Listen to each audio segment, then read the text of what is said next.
Tuhan bersamamu dan bersama rohmu. Inilah Injil suci menurut Matius. Dimuliakanlah Tuhan. Sekali peristiwa, Yesus menyingkir ke daerah Tirus dan Sidon. Lalu datanglah seorang perempuan Kanaan dari daerah itu dan berseru, "Kasihanilah aku ya Tuhan, putra Daud, karena anakku perempuan kerasukan setan dan sangat menderita." Tetapi Yesus sama sekali tidak menjawab. Lalu para murid datang dan meminta kepada Yesus, "Suruhlah ia pergi, sebab ia mengikuti kita sambil berteriak-teriak." Jawab Yesus, "Aku diutus hanya kepada domba-domba yang hilang dari umat Israel." Tetapi perempuan itu mendekat dan menyembah dia sambil berkata, "Tuhan, tolonglah aku." Yesus menjawab, "Tidak patut mengambil roti yang disediakan bagi anak-anak dan melemparkannya kepada anjing." Kata perempuan itu, "Benar Tuhan.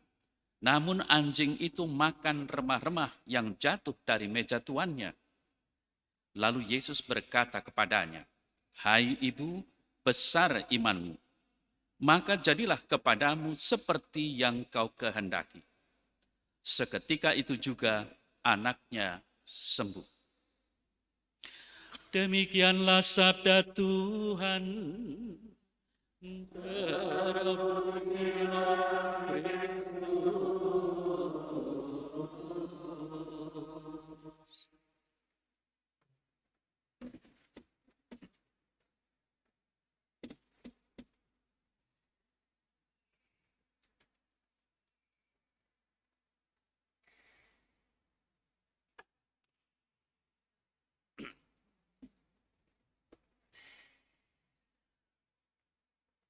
Saudara-saudari yang terkasih di dalam Kristus Yesus,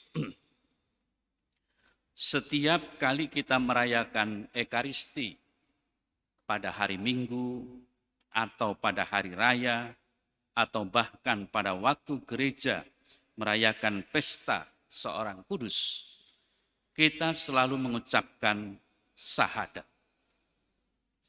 Dan syahadat itu tidak lain adalah aku percaya.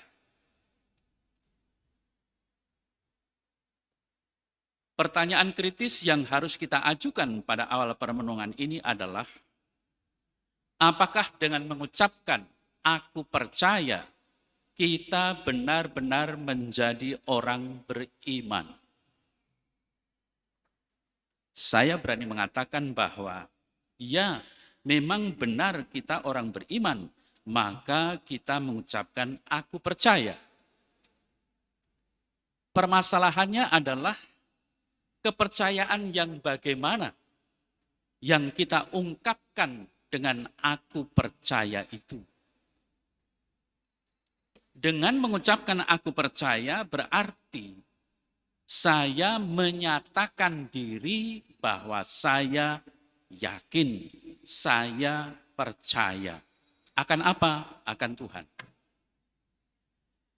Berarti levelnya itu masih di atas. Atau boleh dikatakan dangkal. Mengapa? Karena kalau kita orang yang sungguh beriman, yang namanya kepercayaan itu harus sampai pada mempercayakan. Mempercayakan apa? Mempercayakan hidup. Nah, maka pertanyaan bagi kita semua, apakah selama ini saya hanya mengucapkan aku percaya, atau saya sudah sampai penyerahan hidup kita kepada Allah, apalagi secara total? Pertanyaan kemudian adalah, apakah dengan mempercayakan secara total, maka orang ini sungguh-sungguh sudah beriman? Saya katakan juga sudah, hanya levelnya, itu levelnya di atas yang dangkal tadi. Lalu yang bagaimana lagi? Yakni kalau kita sudah mau dan terus-menerus melakukan apa yang diperintahkan, apa yang dikehendaki oleh Allah. Nah, kalau manusia beriman sudah sampai pada tidak sekedar mengucapkan aku percaya, tidak sekedar mempercayakan hidup, tetapi sampai pada melakukan apa yang dikehendaki Allah, orang ini sungguh-sungguh beriman. Tadi kita mendengar dalam warta Injil yang bicara tentang perempuan Kanaan. Namanya perempuan Kanaan. Mereka bukan orang Yahudi. Mereka orang kafir. Orang yang tidak percaya kepada Tuhannya orang Yahudi. Tapi pertanyaan bagi kita, mengapa sampai perempuan Kanaan itu datang kepada Yesus dan berseru, "Kasihanilah aku ya Tuhan, anak Daud. Anakku perempuan kerasukan setan dan sangat menderita." Apa maksudnya di sini?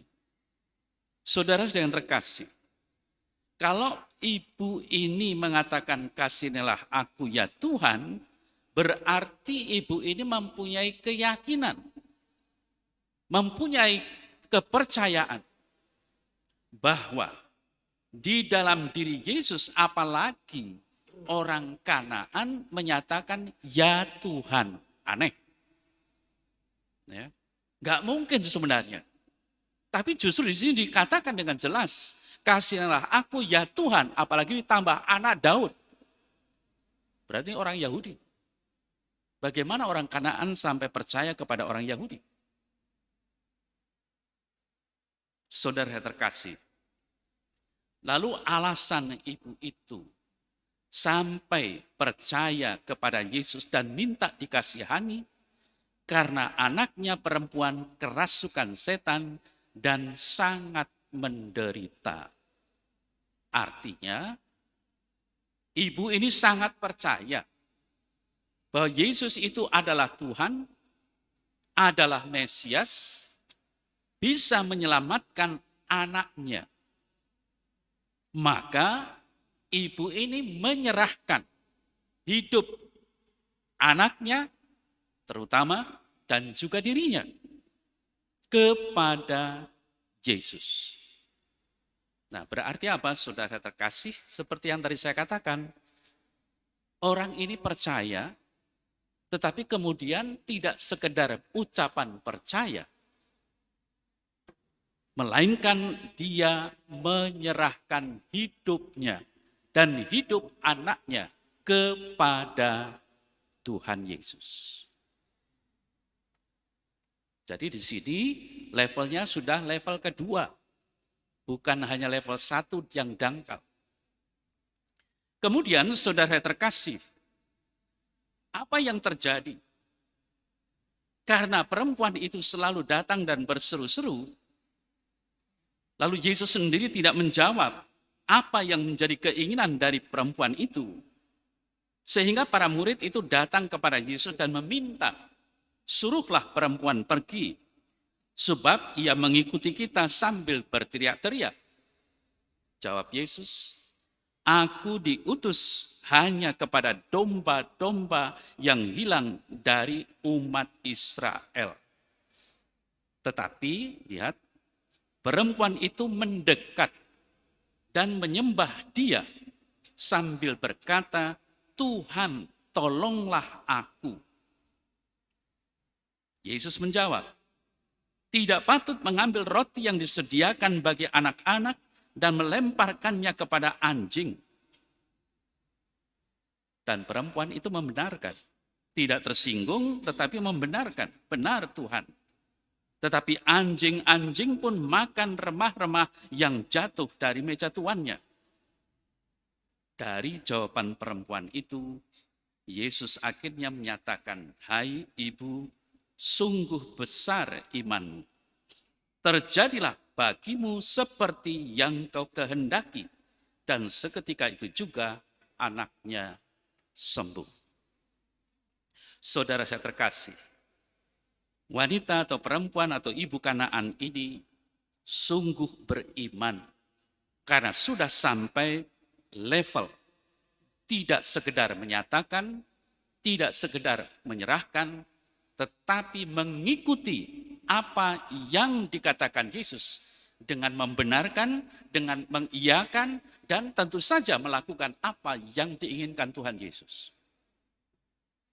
Sehingga, saudara terkasih, perempuan Kanaan ini akhirnya menjadi teladan orang beriman, walaupun dia kafir. Lalu ukurannya apa? Ukurannya bukan soal agama, tetapi ukurannya bagaimana orang itu sungguh beriman, mengimani Allah. Allah yang bisa menjadi tumpuan hidup manusia. Sehingga manusia tidak sekedar menyatakan, tidak sekedar menyerahkan, tetapi sungguh mengikuti apa yang dikehendaki Tuhan. Itulah orang beriman. Saudara terkasih, itu satu hal yang bisa kita renungkan. Yang kedua adalah bagaimana ibu ini mempertaruhkan hidupnya menjadi percaya kepada Tuhan Yesus untuk anaknya. Artinya, dia seorang ibu, orang tua yang sungguh bertanggung jawab terhadap anaknya. Bayangkan kalau ada orang tua, anaknya sakit didiamkan saja. Pasti orang akan bertanya-tanya, orang tua bagaimana itu? Tapi justru di sini ibu ini sungguh memperlihatkan kepada kita semua, inilah ibu yang bertanggung jawab. Dan tanggung jawab itu disatukan dengan keyakinan imannya akan Tuhan Yesus Kristus. Lalu bisa kita bandingkan, kalau kita orang yang sudah beriman akan Yesus Kristus, tetapi tidak bertanggung jawab terhadap anak-anak kita. Memprihatinkan, bukan? Nah, sehingga saudara terkasih, permenungan yang kedua ini tidak lain bagaimana kita harus mau sungguh melakukan tanggung jawab kita terhadap orang-orang yang diberikan kepada kita semua dari Allah. Memang ini bukan sesuatu yang mudah. Ini bukan sesuatu yang gampang kita lakukan. Tetapi kalau kita sungguh menjadi orang beriman, mau bertanggung jawab tentang anak-anak kita, tentang saudara-saudari kita, ingatlah bahwa itu semua yang diharapkan oleh Tuhan Yesus. Tidakkah Tuhan Yesus sangat memperhatikan anak-anak? Tidakkah Tuhan Yesus selalu memberkati anak-anak? Dan membiarkan anak-anak itu datang kepada Tuhan Yesus. Lalu bagaimana sikap orang tua? Kita tahu tidak semua anak bisa datang kepada Tuhan Yesus. Dari situlah tanggung jawab orang tua. Bagaimana menuntun, bagaimana membimbing, bagaimana supaya anaknya itu bertemu dengan Tuhan Yesus. Lalu bagaimana kenyataan hidup anak-anak bersama orang tua dalam kehidupan sekarang ini? Ini yang lebih relevan. Tidakkah kenyataan seringkali setelah anak-anak itu menjadi remaja, baru orang tua mengeluh. Anak-anak sekarang ini sulit untuk ikut ke gereja. Setelah menjadi remaja, mengatakan kemudian orang tua, anak-anak sekarang ini tidak mau lagi. Dia lebih senang pergi ke tempat teman-temannya. Lalu yang disalahkan apa? Lingkungannya. Dan orang tua tidak merasa bersalah. Seharusnya kalau bertanggung jawab, sudah sejak kecil anak ini harus dibimbing, dituntun, diajari bagaimana mengenal Tuhan Yesus. Karena orang beriman Kristen. Nah, kalau pertanyaan ini ditanyakan kepada kita semua, lalu apa jawaban kita terhadap Allah? Apakah kita juga nanti akan menyalahkan Allah? Nah, menyalahkan itu mungkin saja tidak langsung. Tetapi dengan keluhan-keluhan, ya Tuhan mengapa anakku ini sekarang begini, begitu dan sebagainya. Mengeluhnya kepada Allah, padahal yang salah dirinya. Nah, maka dari itu saudara terkasih, mari kita sebagai orang-orang beriman, apalagi orang tua, hendaknya melihat kembali tanggung jawab kita. Tidakkah ketika kita menikah, membangun keluarga, ketika penyelidikan kanonik, itu sudah diutarakan tanggung jawab orang tua apa? Melahirkan, membesarkan, mendidik, dan membaptis anak-anak. Tidak hanya itu, tetapi bagaimana tidak cukup dengan baptisan. Karena setelah baptisan, anak-anak ini perlu dibimbing untuk semakin mengenal bahwa dirinya itu adalah orang Kristen yang harus percaya kepada Kristus. Jadi bukan percaya kepada hal yang lain. Apalagi zaman sekarang lebih percaya kepada media sosial yang menyebarkan hoax daripada ajaran-ajaran iman yang mengajarkan tentang kebenaran, yang membimbing manusia sampai pada keselamatan.